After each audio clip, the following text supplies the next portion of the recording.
Hello friends, welcome to EPG Pathshala. I am Dr. Anurekha Chariwag, Department of Sociology, Savitribai Phule, Pune University. Today we are going to discuss the module titled Agrarian Structure on the Eve of British Rule in India, Part 1. This module is part of the paper Agrarian Relations and Social Structure in India. This paper is coordinated by Dr. Manish Thakur of IIM Kolkata. In this module, we are first going to look into the whole system of revenue assessment, and this system of revenue assessment will be analyzed by using the work of very eminent economic historians. Further, we will also look into how the revenue system in Mughal India is organized, and based on that we will also look into how the agrarian surplus is kind of taken away by the ruling class. Why it is important for us to focus on agrarian structure on the eve of British rule? This is important because the present day agrarian issues has to be located historically.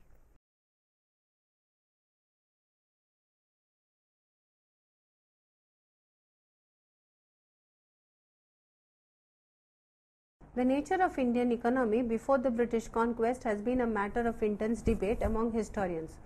The latter has been interested in knowing if the economy had such elements that would have led to subsequent development of capitalism in India. Alternatively, the question has been if capitalism had to enter the economy in India, it had necessarily to depend on colonial intervention. Based on such historiographical literature, we present in this module an overview of agrarian structure on the eve of British rule. This module heavily reproduces the work of Irfan Habib, the eminent historian of Mughal India. The assumption here is that an understanding of the agrarian structure in Mughal India implies an understanding of the agrarian structure on the eve of British rule. Though it is true that at the time of arrival of the British, Mughal Empire was in a state of decline, and the inevitable disarray and collapse. It is also true that the regional rules had taken over increasingly large swathes of territory and snatched them away from the control of the Mughals. Yet the Mughal impact on the agrarian structure has been long lasting, and even today there are technical terms in vogue in the field of land revenue administration that had their origins during the Mughal rule. Revenue system in Mughal India. Irfan Habib begins his discussion on Indian agriculture during the 17th century by noting a great abundance of land. According to him, the extent of cultivation then was about a half of what it is about the beginning of the 20th century. In the middle Gangetic basin and the central India, and from 2/3 to 1/5 in other regions. Generally, cultivation would be done on a more fertile lands in 1600. Also, owing to larger waste and pastures, more cattle could be kept, indicating not only larger output of pastoral outputs per capita but also greater use of capital power in agriculture. It is probable that each household farm should have approximated more closely to the optimum size, and speculates that a greater amount of double cropping could have been undertaken by the peasants. Habib does not see much difference in terms of agricultural technology available in the 1600 and that in the 1900, except the large-scale canal irrigation network laid out by the British in the Indus Basin and the Upper Gangetic region. The impact of railways facilitating the rising of crops which particular lands or localities were not suited. The substantial expansion of new crops, namely maize and plantation crops like tea and coffee in the 19th century.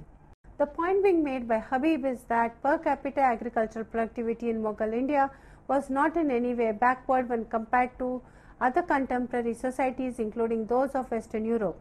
The low yields of traditional Indian agriculture is a myth. He writes, "There is little doubt then that the absence of capitalist development in India cannot be attributed very simply to a low level of agricultural production. Given the minimum size of agricultural surplus, it is really the mode of its appropriation and ultimate distribution which can and may not contain the seeds of capitalism. Agricultural surplus may be appropriated and shared in various ways that are reducible, theoretically speaking, to two basic forms. A demand from the outside imposed on the producer, that is rent, and B, a gain occurring as a result of appropriator's undertaking or organizing the productive processes himself." In Mughal India, qua Habib, the dominant form of surplus appropriation was of the type A listed above. Its two distinct elements were peasant agriculture as a mode of production and land revenue presenting the bulk of surplus appropriated. He adds, but for rare possible exceptions, Indian peasant farming was organized around individualistic lines. Each peasant had its own separate holding. Owing to land abundance, land in most areas had little or no price, but seed and cattle were important forms of peasant property. In other words, individual ownership and attendant stratification were present within the peasantry. At the same time, Indian village presented the appearance of a closed, custom-based social and economic unit. The close settlement of peasant household and the needs for peasant migrants to move in a body for better protection furnished the basis for a collective organization of peasants within the framework of clan and caste in Indian village community. With this community were associated hereditary artisans and village servants who provided the peasants with goods and services needed by them. They were paid by the peasants as a body, for the community had a financial pool, and as individuals according to customary rates, usually in kind and through allotments of land. Habib asserts, to a certain degree, an Indian village was a stable economic unit, essentially self-sufficient in respect to its own consumption needs. This was not to belie the individualistic organization of production and the economic stratification, but that must have existed among peasantry or various forms of customary economic transactions. Irfan Habib argues that the zamindar's share of the rent in Mughal India was of a subordinate order. It amounted nominally to 10% of the land revenue in the northern India and 25% in Gujarat. In other words, it was a land revenue that represented the bulk of the rent mal, that is, land revenue was not formally speaking rent from the land but tax on the crop. It was basically a share of crop, and it was generally collected through an actual division of the harvest. There were variations though in actual practice, rendering of the process more complex and administratively less strenuous. The revenue, for example, was imposed in kind, but the demand was fixed by the means of surveys of the crop land and the application of an estimated crop rate upon the area so determined so as to give the estimate of total crop concould. The revenue being given share of the produce, the total revenue demand could now be stated in kind, but might subsequently be commuted to cash at market or arbitrary prices. In most of the developed farm and in some provinces, the most prevalent a standard cash rate was levied per unit of area, varying according to the crop. Here too, for the purpose of drawing up the schedules, the revenue had to be assumed as a fixed portion of the crop.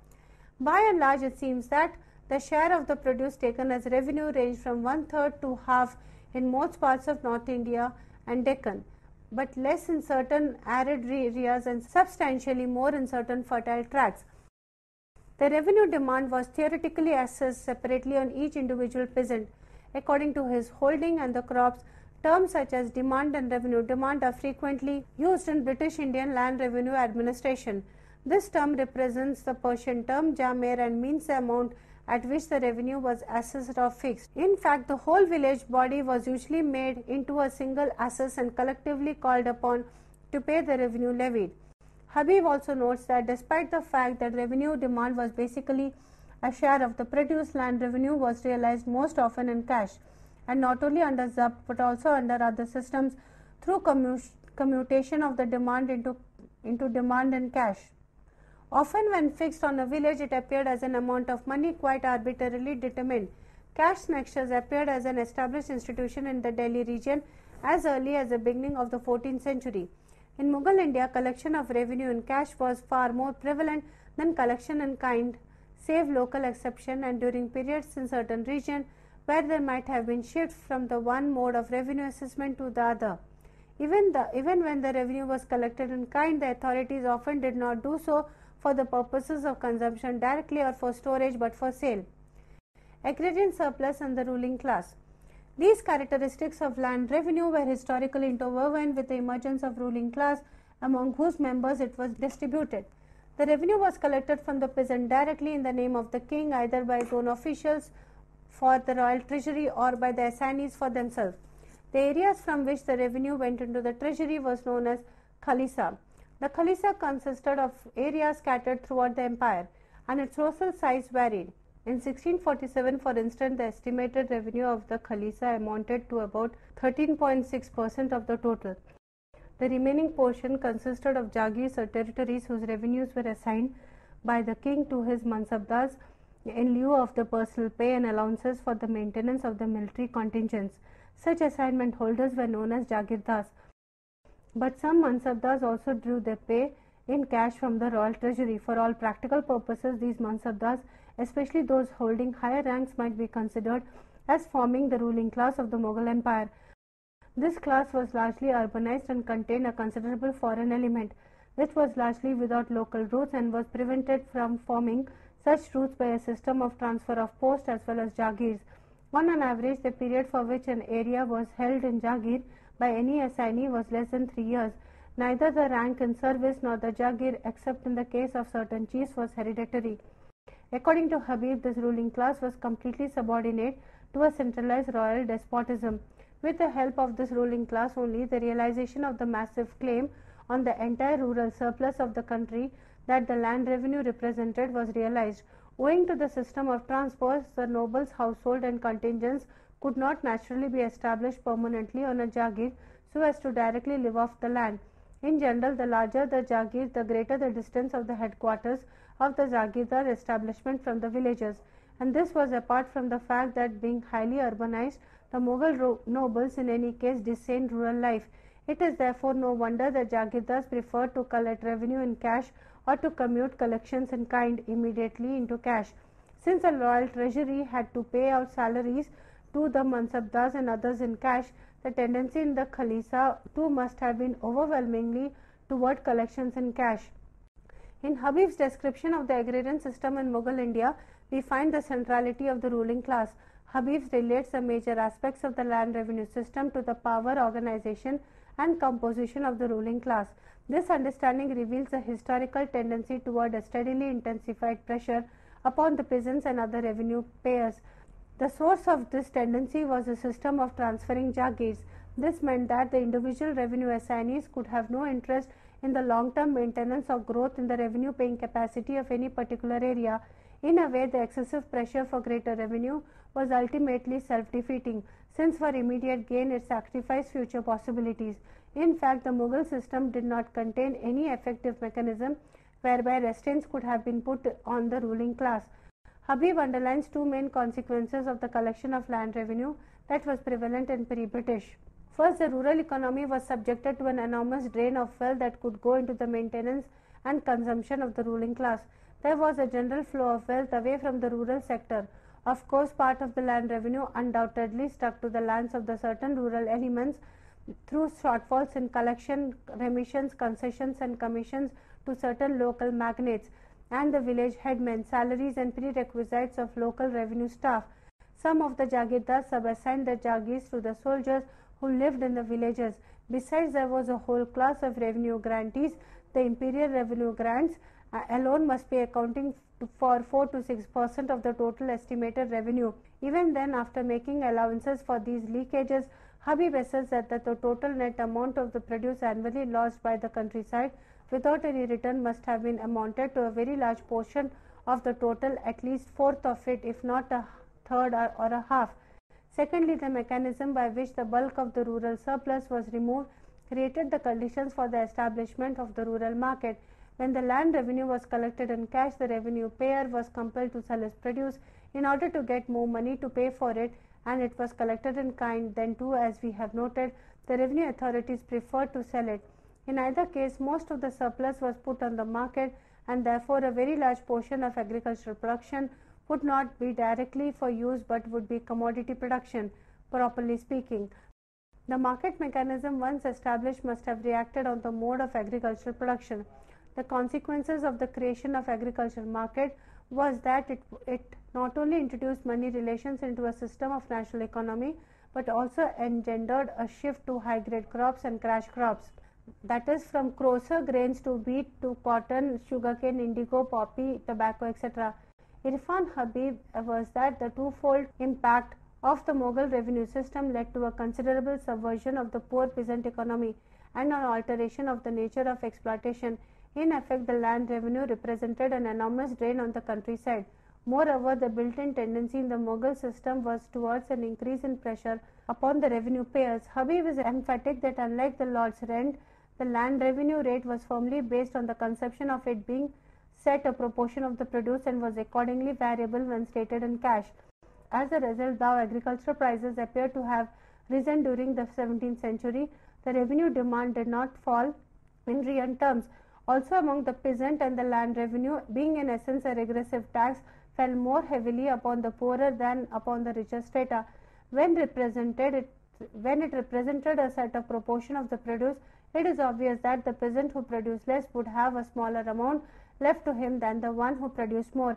It is also possible to argue that when each individual peasant was assessed separately, the village community was naturally bypassed and the individual was alone made to face all the risk as a revenue payer. This too should have led to economic differentiation. In practice, however, the village was a usual unit of assessment and the village community had a distinct role to play in the payment of revenue by means of a financial pool into which all peasants paid and out of which the revenue demand and other fiscal burdens and the expenses of the village establishment were met. The picture that emerges from Irfan Habib's exemplary work on the agrarian system in Mughal India is thus complex. It reveals the degree of monetization and the degree of flexibility of the village community as an economic organization. It is also possible that the stronger and richer peasants would dominate the community and distribute the revenue demand at will among their brethren to the great detriment of the poorer peasantry. Individual assessment was often seen by the officials as a device to prevent such unjust distribution. Sometimes a whole village itself could be so heavily assessed that the peasant population was threatened with slaughter and enslavement in case the revenue demand was not met. In Habib's reading, in its initial impact, the tendency generated by land revenue was toward increasing stratification and pauperization of the poorer strata. In the long run, though it pressed upon the whole peasantry as a class, monetization could also directly or indirectly lead to pauperization. Prices could fluctuate to the great detriment of the peasants as community producers. Moreover, most of the cash crops involved larger investments in cattle owing to the necessity of more frequent plowing and watering, and in installments such as sugarcane press and broilers, indigo vats, etc., and heavier risk in respect of harvest and prices. It is unlikely that poorer peasants could compete with the rich ones in raising of such crops. Rural indebtedness is another aspect of the agrarian structure that was prevalent in pre-British India. Very often peasants would go for debts in order to pay the land revenue or obtain subsistence, food and cattle. Once the rural market had developed, a certain degree of money lending could have expanded rapidly. Habib speculates that it is indeed very likely that peasants' indebtedness in Mughal India was more widespread than has hitherto been supposed. The ultimate effect of usury, particularly since the interest rates were extremely high, must have burdened the peasantry to a large extent.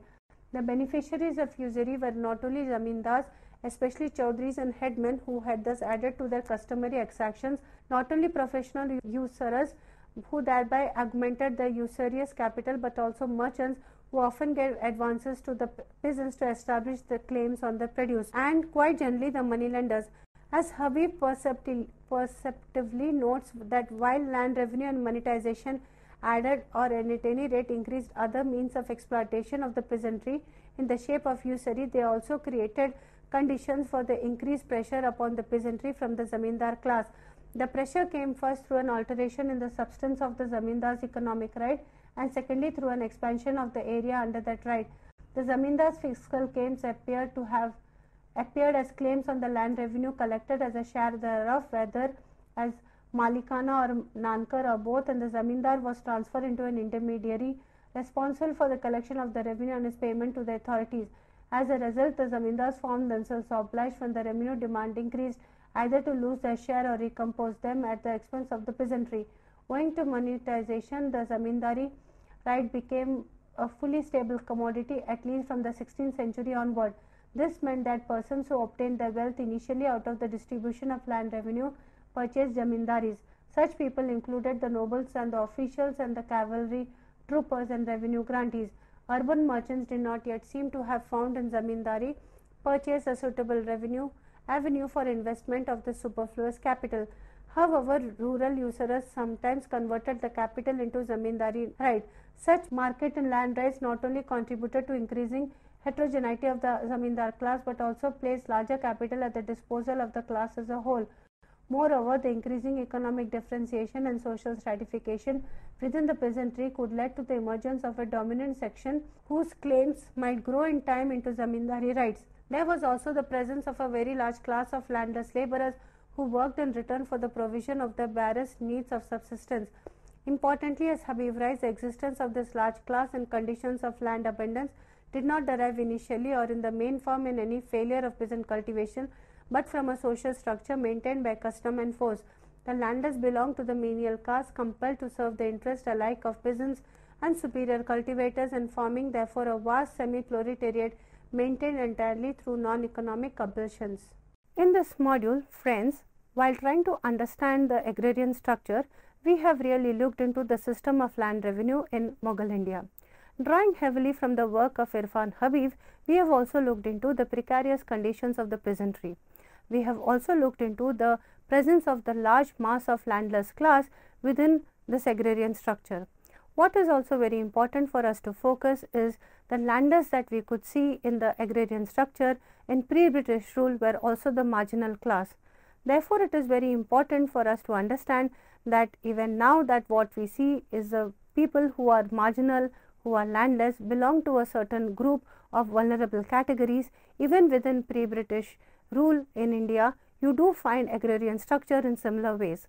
Therefore, for us to understand the present day conditions or the contemporary conditions, it would be useful to go back to history. Thank you.